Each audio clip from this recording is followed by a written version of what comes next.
بسم اللہ الرحمن الرحیم۔ السلام علیکم ناظرین، ABC اردو سٹوری چینل پر آپ سب کو خوش آمدید کہتے ہیں۔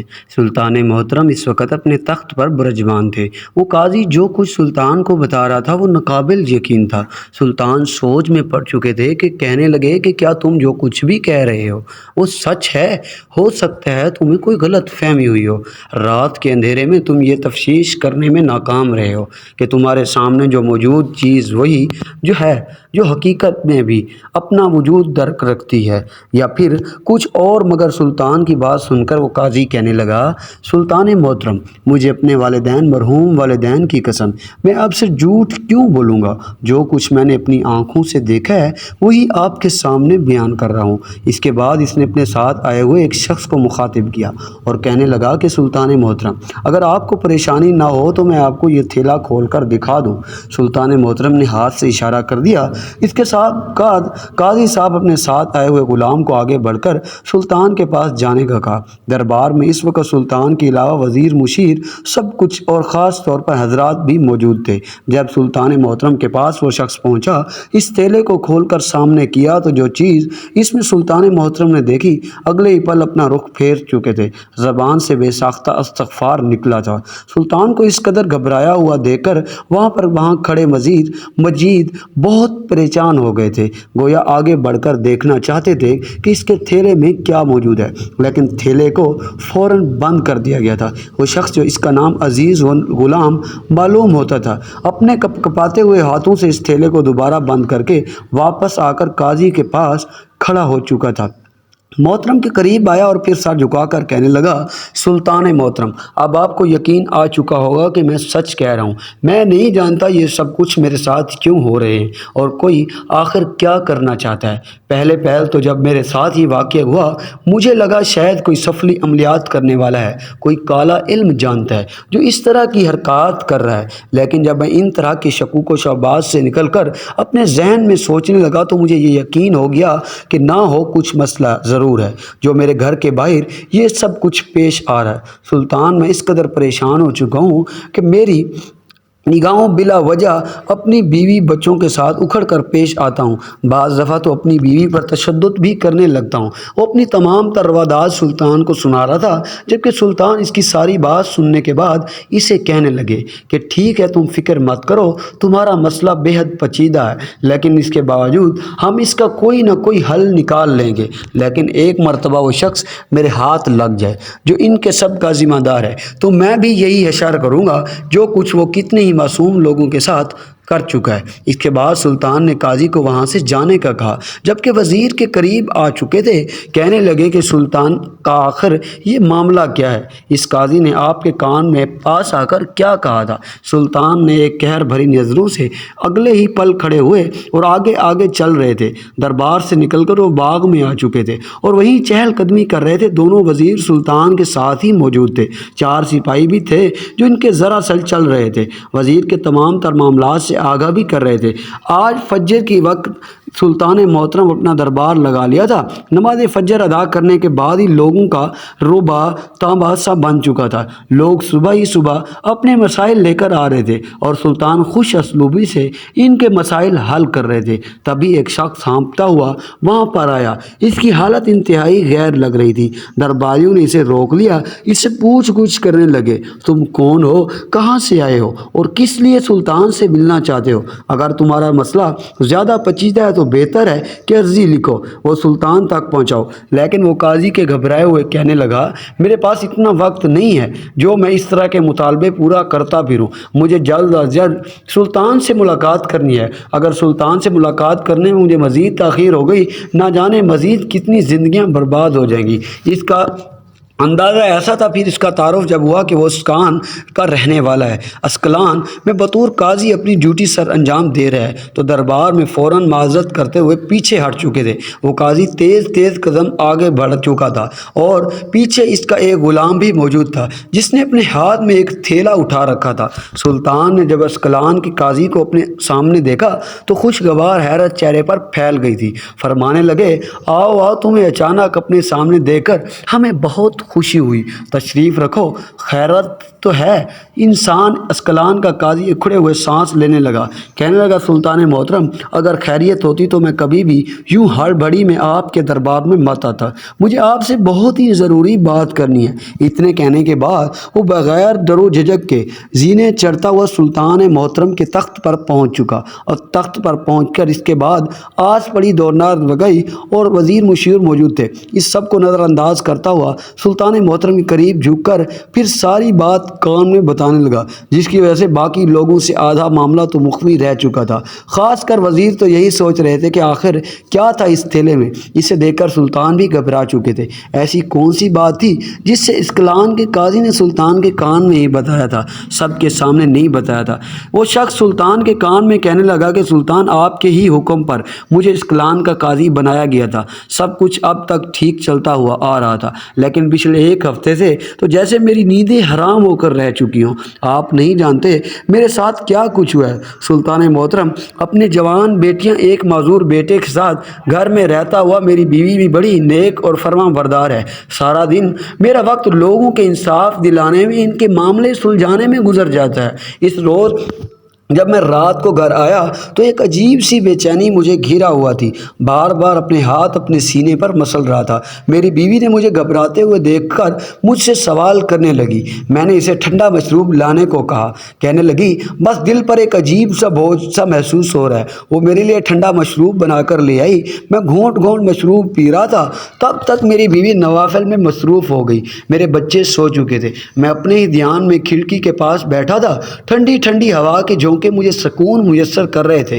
دل میں ہلکی ہلکی درد کی ٹھیسیں بھی آ رہی تھی۔ مجھے ایسے لگا جیسے کسی نے میرے گھر کے دروازے پر دستک دی ہو، یا پھر کوئی بھاری قدموں کے ساتھ میرے گھر کے دروازے کے باہر کھڑا ہو۔ مجھے یہ خوف لاحق ہو گیا کہ کہیں کوئی ڈاکو تو نہیں ہے۔ میں بڑا ہی غیرت مند انسان ہوں، میری 2 جوان بیٹی ہیں، میں کسی بھی طرح کا خطرہ مول نہیں لے سکتا تھا۔ اللہ تعالیٰ نے مجھے بیٹا بھی عطا کیا تھا تو وہ بھی معذور۔ بس یہی چاہتا تھا کہ اپنی زندگی میں اپنی بیٹیوں کو ان کے گھر کا کروں اور انہیں رخصت کروں، تاکہ میرے بعد ان کی عزت کی محافظ ہو سکے۔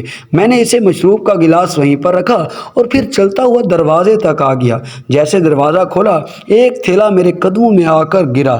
ایسے لگ رہا تھا جیسے دروازے سے ٹیک لگا کر وہ اپنا سامان رکھ گیا ہو، لیکن میرے دروازے کھلنے پر وہ تھیلا میرے پیروں میں گر چکا تھا۔ صحن میں اندھیرا تھا، آج تو چاند بھی بادلوں کی اوٹ میں چھپا ہوا تھا۔ پیروں میں کچھ گیلا گیلا سا محسوس کیا۔ ایسا لگ رہا تھا جیسے میرے پیروں میں نمی سی آ رہی ہو۔ جیسے میں نے اس تھیلے کو چھوا، وہ مجھے کافی بھاری لگا۔ میرے ہاتھوں پر نمی سی لگ چکی تھی۔ میں نے اپنے ہاتھوں کو اپنے آنکھوں کے سامنے کیا اور ان پر غور کیا۔ مجھے دیکھ کر مجھے دھچکا لگا۔ میرے ہاتھوں سے خون کی بو آ رہی تھی، صرف وہ ہی نہیں بلکہ میری انگلیوں میں سے بھری ہوئی تھی، اور تھیلے کو دیکھ کر میں گھبرا گیا تھا۔ جب مجھے باہر کھڑے ہوئے بہت دیر ہو گئی تو میری بیوی وہیں آ چکی تھی۔ اس نے اپنے ہاتھوں میں لالٹین اٹھا رکھی تھی۔ جیسے ہی لالٹین اس نے تھیلے پر لگائی سے خون پر ٹپکتا ہوا دکھائی دے رہا تھا۔ خون بہہ کر گھر کے باہر تک جا رہا تھا۔ میں گھبرا سا گیا کہ باہر نکل کر آس پاس دیکھا، یہاں تک کہ گلی کونے میں گیا، مجھے کوئی بھی دکھائی نہیں دیا۔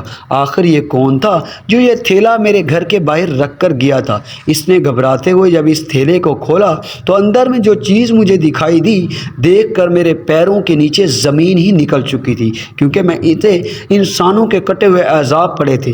یہ تھیلا جس وقت میرے سامنے موجود تھا، میں مردوں کی انگلیوں پر ہاتھ پھیر کٹے تھے جن میں سے مجھے خون رس رہا تھا۔ یہ منظر میرے لیے اتنا ہولناک تھا کہ میں مضبوط اعصاب کا مالک ہونے کے باوجود گھبرا سا گیا تھا۔ مجھے اپنا سانس اکھڑتا ہوا محسوس ہونے لگا۔ مجھے سینے پر ہاتھ رکھ کر دور جا گرا۔ میری بیوی چیخ پر بڑی مشکل سے رکی تھی۔ اگر آدھی رات کو وہ چیخ پڑتی تو ہمسائے بھی اٹھ کر آ جاتے، یوں پورے علاقے میں بیت پھیل سکتی تھی۔ ان کے ہاتھوں کو باقی احساس دے کر گھبرا سا گیا تھا۔ کتنی دیر ہم انتظار کرتے رہے، कोई शख्स आए और इसको लेकर जाए। इलाके में इस तरह का कोई वाक़या पेश आया है। इसने थैले को उठाकर अपने घर में मिट्टी में दफन कर दिया। सुबह शायद मेरे कोई इंसाफ मांगने के लिए आए या फिर कत्ल का किसी भी तरह का केस आए, लेकिन ऐसा कुछ भी नहीं हुआ। 2 दिन तक मैंने इंतज़ार किया, लेकिन दूसरे दिन एक मरतबा फिर यह हुआ। मेरे घर में दरवाजे पर दस्तखत होती है या फिर दर के दरवाजे कोई एक थैला अंदर फेंक कर जाता है। जब मैं घर देखता हूँ, मुर्दों में कोई नहीं कोई कटे हुए असाब मौजूद होते हैं। ये रोज़ उर्दू काजी सुल्तान को सुना चुका था, लेकिन सुल्तान को यकीन नहीं आया था। यही वजह थी कि वो एक थैला निकाल कर सुल्तान को भी दिखा चुका था। झूठ नहीं बोल रहा था, सच कह रहा था। सुल्तान की ये मसला बड़ा ही पेचीदा था। वज़ीर भी ये सुनकर घबरा चुके थे। कौन था जो इंसानी अज़ा काट रहा था? हैरत की बात तो ये थी कि कोई भी अभी तक काजी के पास या सुल्तान के पास शिकायत लेकर नहीं आया था। मज़ीद देर करना मुनासिब ना थी। सुल्तान ने अस्कलान के इस काजी से राब्ता बहाल किया और फरमाने लगे कि तुम फ़िक्र मत करो, बहुत जल्द इस मसले को भी सुलझा लेंगे। बस तुम हिम्मत रखो, जिस कदर हो सके इस बात पर पर्दा डाल दो। अगर ये बात आम अवाम नास तक पहुँच गई, लोगों में खौफ हरासा फैल जाएगा और लोग डरने लगेंगे। काजी ने वादा कर लिया, जैसे ही वो अब तक राज रखे हुए आगे इस बात को राज रखेगा। लेकिन बस हाथ जोड़कर सुल्तान ने इतना ही कहकर, सुल्तान मेरी जवान जहान 2 बेटियां, इज़्ज़त की इज़्ज़त मेरे लिए कोई चीज़ कीमती है, बस मेरी मदद फरमाइए। मैं अब बूढ़ा होता जा रहा हूँ, तो ये डर लाहक हो चुका है, कहीं ऐसा ना हो कि लोग मेरे घर में घुस आएँ, किसी रोज़ मेरे हाथ पाँव भी काट लें। बाज़ दफ़ा तो ख्वाब में भी देखता हूँ कि मेरे जिस्म की आसाब कोई ऐसे थैले में डालकर फेंक रहा होता है। सुल्तान मोहतरम ये सुनकर घबरा चुके थे। वो सोच चुके थे कि खुद अस्कलान जाएंगे और जाकर देखेंगे कि आखिर कौन शख्स है जो इस काजी घर के बाहर जिस्मानी एसाब काटकर फेंक जाता है। अगर हकीकत खुलकर सामने आई तो सिर्फ़ और सिर्फ इस तरीके से आएगी, वरना ये मामलात का हल भी नहीं हो पाएगा। सुल्तान ने अस्कलान जाने से पहले 2 रकत नमाज हज्जात अदा की और अल्लाह ताला के हुजूर कितनी ही देर दुआएं करते रहे। अल्लाह ताला पहले की तरह इस बार भी अपने मकसद में कामयाबी अता फरमा। जैसे पहले सुल्तान ने हर मसला हल कर लिया था, लोगों को इंसाफ दिलाया था, इस मरतबा भी इनकी रियायत कायम रही। सुल्तान कितनी ही देर दुआएं करते रहे, फिर रब के हुजूर सजदा रेज होने के बाद उठ खड़े हुए। वज़ीर और सिपाहियों ने सुल्तान के साथ जाने सोच रखा था, मगर सुल्तान ने इनको साफ अल्फाजों में कह दिया था कि आखिरी का सफ़र मैं अकेला ही तय करूँगा, क्योंकि मैं सुल्तान बनकर नहीं बल्कि अस्कलान में एक आम सा शहरी बनकर जाऊँगा। इसके बाद सुल्तान ने अपना भेष बदला, फिर एक आम से घोड़े पर अस्कलान जाने के लिए रवाना हो गया। इस बात से काजी बेखबर था कि सुल्तान भेष बदल कर आ रहे हैं। सुल्तान का शुरू से ही ये मानना था कि वो किसी भी शख्स पर अंधा यकीन नहीं करते थे, बल्कि 2 तरफा कहानी को एक तरफा बाद ही फैसला करते थे। सुल्तान अपना भेष बदल चुके थे। जब तक वो अस्कलान पहुंचे, इस काजी के इलाके में पहुंचकर उन्होंने आसपास लोगों से छानबीन करके पूछा कि यहाँ के काजी का घर कहाँ पर है। लोगों ने इन्हें काजी के घर की निशानदेही करने लगे। सुल्तान इसके बाहर पहुंच चुके थे। घोड़े कर हरियाली वाली जगह पर एक जानी बांध दिया था। तब तक रात हो चुकी। सुल्तान भी भेष बदले हुए अपना चेहरा नकाब में ढक रखा था और ऐसी जगह पर बैठ गए जहां सुल्तान को वहां पर आने वाला हर शख्स वाज़े तौर पर दिखाई दे रहा था। सुल्तान छुप कर बैठे थे। रात का पिछला पहर हो चुका था जब एक जानिब स्याह लिबास में मलबूस एक शख्स आता हुआ दिखाई दिया। खतरा नाहिद अपने थैले में स्याह रंग का थैला उठा रखा था और थैला लेकर सीधा आगे बढ़ा, लेकिन यह देखकर सुल्तान चौंक गए, क्योंकि वो बजाय काजी के घर के बाहर रुकने के वो आगे चला गया, एक गली में मुड़ गया और फिर कुछ देर बाद वापस आया। इस गली से आया और फिर वो थैला काजी के घर के सामने रख दिया। सुल्तान इस कहानी समझ चुके थे, इसलिए ऐसा कर रहा था कि अगर कोई शख्स वहाँ पर मौजूद भी इसको चकमा दे सके।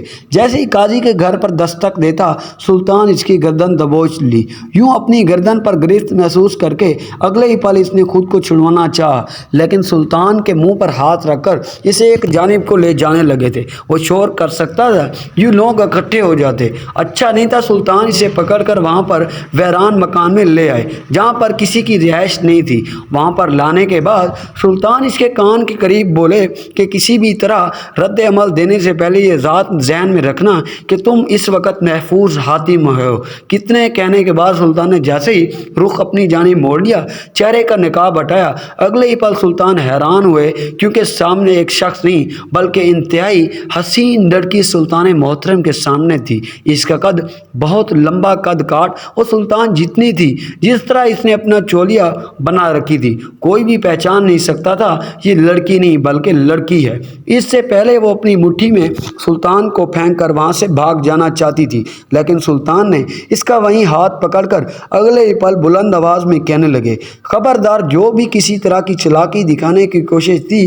कहने लगे, सुल्तान ने अपने चेहरे से नकाब हटा चुके थे। सुल्तान चेहरा अपनी आंखों के सामने देखने के बाद इसकी रूह उड़ चुकी थी। वो हैरत से सुल्तान को देखने लगी और कहने लगी, आप इस सुल्तनत में सुल्तान या फिर मुझे पहचानने में कुछ गलती हो रही है। सुल्तान फरमाने लगे, ठीक पहचाना, मुझे इस बात का जवाब दो कि यह क्या कर रही थी। एक लड़की होकर सब कुछ करना क्या तुम्हारे लिए कोई मौजूद है या फिर तुम ही कातिल हो? इसके साथ तुम्हारी क्या दुश्मनी है? इस कदर सफाकियत के साथ ये तुम कर रही हो जो सुल्तान कर चुके थे। लेकिन इस लड़की की आंखें बेतासुर इस चेहरे से नफरत छलक रही थी। इंतहाई गुस्से से सुल्तान मोहतरम को देखकर कहने लगी, क्या आप नहीं जानते कि इस काजी के साथ मेरे साथ क्या किया है? ये सुनकर सुल्तान दूर हुए और हैरत की बात थी कि लड़की इस कदर बदतमीजी से बोल रही थी। आज से पहले किसी ने भी सुल्तान के साथ इस कदर रूखे लहजे में बात नहीं की थी। अगर सुल्तान भेष बदल कर कहीं जाते और किसी पर राज शिकार हो भी जाता,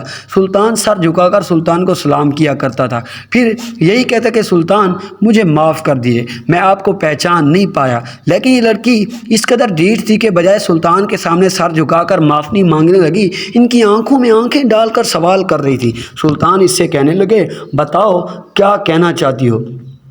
इंसानी अज़ा काट कर रखने का आखिर मतलब क्या है? तुम इस काजी साहब को जानती हो? वो लड़की अपनी नज़रें झुका चुकी थी। कहने लगी, आप ऐसा कह रहे हैं जैसे हकीकत से बिल्कुल अनजान हो, हकीकत को बिल्कुल पता ना हो। सुल्तान अगले पल अपने रौद लहजे में कहने लगे, वो साख लड़की, शायद तुम में अदब लिहाज की बिल्कुल नहीं जानते हो। इस वक्त तुम्हारे सामने हाकिम में वक्त मौजूद है, फिर भी बजाय हकीकत बताने के तुम बात को बदलने की नाकाम कोशिश कर रही हो। ये सुनकर वो फूट फूट कर रोने लगी। फिर कहने लगी, सुल्तान, इस काजी ने जो कुछ सब के आपको बताती हूँ। इतने के कहने के बाद वो लड़की बोलने लगी, सुल्तान। हर्फ बार सुल्तान ने इस चेहरे के लड़की के आंसू थे, मुसलसल रो रही थी जैसे वो अल्फाज अदा कर रही थी। आंखों में आंसू भी मुसलसल बहे जा रहे थे। वो खामोश हुई तो सुल्तान भी पलकें छपक कर चुके थे। अपनी समातों पर यकीन ही नहीं आ रहा था कि ये काजी जिस कदर एतबार करके उन्होंने यहाँ पर मामूर किया था, वो यहाँ के लोगों के मसाइल सुलझाने का इंसाफ दिलाएगा। इनके साथ इस तरह का रवैया भी कर सकता है। सुल्तान इस लड़की को वहाँ से जाने का बोलकर हकीकत इस मकान में कितनी देर बैठे रह गए। हकीकत सुनकर सुल्तान का दिमाग घूम रहा था। इनके नाक के नीचे क्या कुछ हो रहा है, वो सब इन बातों से बिल्कुल ही अनजान। अगली सुबह हुई तो सुल्तान इस काजी के घर पर मौजूद थे। दरवाजे के बाहर यूं ही वो थैला पड़ा था। काजी ने वो थैला देखा तो इस मर्तबा रोने लगा। रोते हुए सुल्तान के साथ थैला उल्टा दिया और देखने लगे। इस मर्तबा एक फिर इंसानी अज़ा काटे हुए पर, अब बताइए मैं क्या करूं? आखिर मैं इस मसले का हल कैसे निकालूं? ये जो मेरे घर के बाहर इंसानों के कटे हुए अज़ा रख कर चला जाता है। सुल्तान ने जब ये देखा, एक गहरी सांस खारिज करके काजी को देखने लगे। कहने लगे, सोचो क्या तुमने कहीं ऐसा कुछ गुनाह किया हो जिसकी बदौलत ये सब कुछ हो रहा है? ये सुनकर वो काजी कुछ सोच में पड़ गया। फिर कहने लगा, नहीं सुल्तान मोहतरम, मैंने ऐसा कुछ भी नहीं किया, ना ही किसी के साथ नाइंसाफ़ी की। मेरे साथ कुछ भी नहीं है। सदको दिल खातिर सुल्तान ने इसे सोचने का कहा, लेकिन इसे कुछ याद ना आया। सुल्तान उठे, काजी से कहने लगा, यहाँ पर दूर जंगल में सैर करने के लिए चलते हैं। काजी हैरान हुआ, यहाँ पर इतना बड़ा मसला सर उठा है और इंसानों के पड़ी है। दिल ही दिल में सोचने लगे, चूंकि सुल्तान को हुक्म था इसलिए खामोशी से वो चलने लगे। जंगल में पहुंचकर कहने लगे, सुल्तान से आगे जंगल काफ़ी घनाना हो जाता था, जंगल में जानवर के होने का भी खदशा है, हमें यहीं से वापस चलना चाहिए। लेकिन सुल्तान कहने लगे, नहीं, थोड़ा और आगे जाकर देखते हैं। इस मरतबा काजी थोड़ा सा भूखला सा हो गया। सुल्तान को ये कहने लगा, मुझे यहाँ के रास्तों का कुछ ज़्यादा इल्म भी नहीं है, मुझे ये डर लगता है मैं रास्ता भटक ना जाऊँ। सुल्तान कहने लगा, कोई बात नहीं है, हमारा रब हमारे साथ है, वो हमें सीधी राह दिखा देगा। इतना कहने के बाद सुल्तान आगे बढ़े, जबकि एक जानिब दरख्तों को छोड़कर जब वो आगे गए, इन्हें वहाँ पर एक बस्ती नजर आई। सुल्तान ने इस बस्ती को देखा, पलट कर इस काजी को देखने लगे। काजी नजरें फेर चुका था। सुल्तान मोहतरम, ये हम कहाँ चले जाए हैं? ये कोई आम बस्ती मालूम नहीं होती, ना जाने यहाँ के लोग कैसे हों, चलें यहाँ से वापस चलते हैं। लेकिन सुल्तान पीछे नहीं मुड़े थे, बल्कि इस बस्ती में दाखिल हो चुके थे। मजबूरन इस काजी को भी पीछे दाखिल होना पड़ा था। वो बस्ती अजीब वैरानी का नमूना पेश कर रही थी। इसके पास बिल्कुल खामोशी थी, जैसे इस बस्ती में कोई रहता ही ना हो। एक वैरानी उदासी बस्ती फैली हुई थी। सुल्तान आगे गए, एक जानिब कोई बच्चा घर के बाहर खामोश सा खड़ा दिखाई दिया। आमतौर पर तो बच्चे किसी भी बस्ती में मौजूद हों या खेल में रहे होते हैं या फिर इनके चेहरे पर मुस्कुराहट लाजमी होती है, लेकिन ये बच्चा तो ऐसे लग रहा था जैसे सब कुछ खोकर यहाँ पर खड़ा हो, अपनी किस्मत पर नुहा किना। सुल्तान भी आगे बढ़े, तभी एक औरत घर से निकली।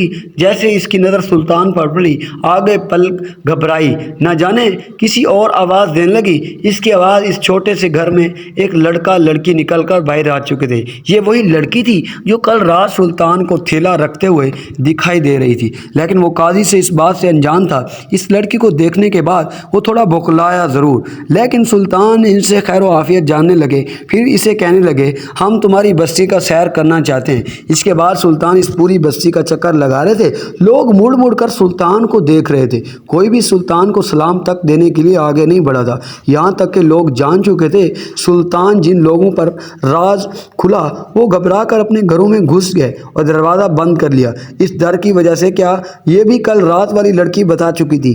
कहने लगी, आज से कुछ माह पहले अपने भाई के साथ बड़ी मुश्किलों से अपनी बस्ती से निकलकर काजी के पास आई थी। एक इम्तियाज जालिम हाकिम जो हमारी बस्ती का सरदार माना जाता है, वो में बहुत जुल्म करता है। हमारी बस्ती जिस भी लड़की के साथ इसका दिल चाहे वो इसे अपने बिस्तर पर बुला लेता है, लेकिन जब कोई इनकार करे वो इनके घर में मुर्दों को मारता है। हर हफ्ते बाजार में पहुंच जाता है, सब लोगों से इनकी कमाई वसूल करता है। अगर कोई देने से इनकार करे या कम रकम दे, वहीं पर इनका हाथ काट देता है। इसी हाकिम की शिकायत लेकर हम इस काजी के पास आए थे, लेकिन इस काजी ने ये कहकर हमें भेज दिया कि मुझे भी बहुत काम है, आप लोगों का मसला सुलझाऊंगा। हाकिम काजी से डरता था। एक काजी ही होता है जो हमें इंसाफ दिला सकता है। यहाँ तक हमें सुल्तान को भी बहुत नाम सुन रखा था, इसलिए जब एक रोज़ मेरी इज्जत पर हमला करने के लिए वो हाकिम आया, मेरे घर पर मौजूद वो सिर्फ हमारे सामान तोड़ फोड़ रहा था, मेरे सौदा कर रहा था। मैंने आपका नाम लेकर इसे डराना चाहा, लेकिन वो कहने लगा, मुझे सुल्तान की तरफ से ये अख्तियारात मिले हैं, मैं जिस लड़की के साथ चाहूँ ताल्लुक़ बनाऊँ, जो मर्जी करता फिरूँ, मेरा कोई कुछ बिगाड़ नहीं सकता। इस्कलान का वो काजी इसी रोज़ हमारी नफरत का मरकज़ बन गया। न सिर्फ इस्कलान के काजी बल्कि सुल्तान से भी नफरत करने लगे हैं। वो हाकिम जुल्म और बर्बियत का हद पार कर रहा है। अब तो ज़रा सी बात पर लोगों के हाथ पांव काट देता है। हमारे बस्ती में तो मर्द बिल्कुल ही नापैद हो चुके हैं, जो बच्चे भी वो खौफ से मजनून हो चुके हैं। सुल्तान के सामने ये बात हकीकत आई, काजी बेहद ज़्यादा गुस्सा आया, तभी इसने काजी को यहाँ पर लेकर आए। आखिर सुल्तान चलते चलते इसके घर के पास भी आ गए। इस बस्ती में सबसे अलग और आली शान था वो घर हाकिम का था, जिस बस्ती का सरदार माना जाता था। इसे बिला वजह ही लोगों पर हुक्मरानी जिता रहा था। सुल्तान ने इस दरवाजे पर दस्तक दी। कुछ ही देर के बाद वो दरवाज़ा खुला। दरवाजे पर वही हाकिम मौजूद था। कहने लगा, कौन हो तुम? इसके लिए अगले ही पल सुल्तान को घर में दाखिल हुए। लड़की भी साथ मौजूद थी। सुल्तान कहने लगे, मैंने सुना है तुम यहाँ के लोगों पर जुल्म कर रहे हो, कोई तुम्हारी बात ना माने तुम इसके हाथ पैर काट देते हो। اس کی آنکھیں نکال دے دو۔ اتنا سننا تھا کہ وہ کہہ کے ہنس کر کہنے لگا، بالکل ٹھیک سنا، اب میں ایسے ہی کرتا ہوں، ایسے ہی کرتا رہوں گا، کیونکہ سلطان کی طرف سے مجھے کھلی چھوٹ دی گئی ہے۔ اتنا کہنا تھا کہ سلطان نے اپنے چہرے سے نقاب ہٹایا اور ایک زناٹے دار تھپڑ اس شخص کے منہ پر مار دیا جو گزشتہ کتنے ہی عرصے سے یہاں کے لوگوں کو سلطان کا نام لے کر ظلم و جبر کر رہا تھا، جبکہ قاضی بھی اس سے ڈر کر چھپ کر بیٹھا تھا، باقی سب کے ساتھ ناانصافی پسندی کا مظاہرہ کر رہا تھا۔ اس شخص سے معاملے منافقت کر چکا تھا۔ اپنے سامنے سلطان کو دیکھ کر وہ شخص گھبرا سا گیا۔ بستی میں جتنے ہی لوگ تھے وہ اکٹھے ہو چکے تھے۔ سلطان نے اس شخص کو وہیں پر باندھا اور کہا کہ میں حاکم وقت آپ سب کو حکم دیتا ہوں، جس کا جو دل کرے اسے مارے۔ آپ کے سر پر پرستوں کے ساتھ جو کچھ کیا آپ کے ساتھ وہی کریں۔ آپ وہاں پر کئی لوگ آئے جو رو رہے تھے، اسے برا بھلا کہہ رہے تھے، کوئی پتھر اٹھا کر مار رہا تھا، کوئی نوکیلی چیز، یہاں تک کہ لوگوں کا تشدد سہ کر آخرکار وہ موت کے گھاٹ اتر گیا، جبکہ وہ قاضی بھی گھبرایا ہوا تھا۔ سلطان نے اسے معطل کر دیا اور 10 سال قید بامشقت سزا سنا دی گئی۔ یہ بھی فرمایا کہ محنت کر کے قاضی جو کچھ کمائے گا وہ ساری رقم ان لوگوں کے گھروں میں پہنچائے گا اور ان سے پاس انصاف مانگنے آئے تھے، لیکن ان کو اس نے ڈرا سے انصاف نہیں دیا۔ جھک کر سلطان سلام کرنے لگی اور اپنے کیے معافی مانگنے لگی، لیکن سلطان نے اس کے سر پر ہاتھ رکھ کر اسے ڈھیروں دعائیں دی تھی۔ سلطان زندہ باد کے نعرے بلند ہو چکے تھے اور سلطان ایک مرتبہ پھر ایک مثال قائم کر چکے تھے۔ دوستو، یہ کہانیاں انٹرنیٹ کی مدد سے لی جاتی ہیں، یہ کہانیاں سچی ہیں یا جھوٹی ہیں؟ آپ اپنی رائے کومنٹ باکس میں ضرور دیجیے گا۔ ملتے ہیں ایک اسی طرح کی نئی کہانی کے ساتھ۔ اللہ حافظ۔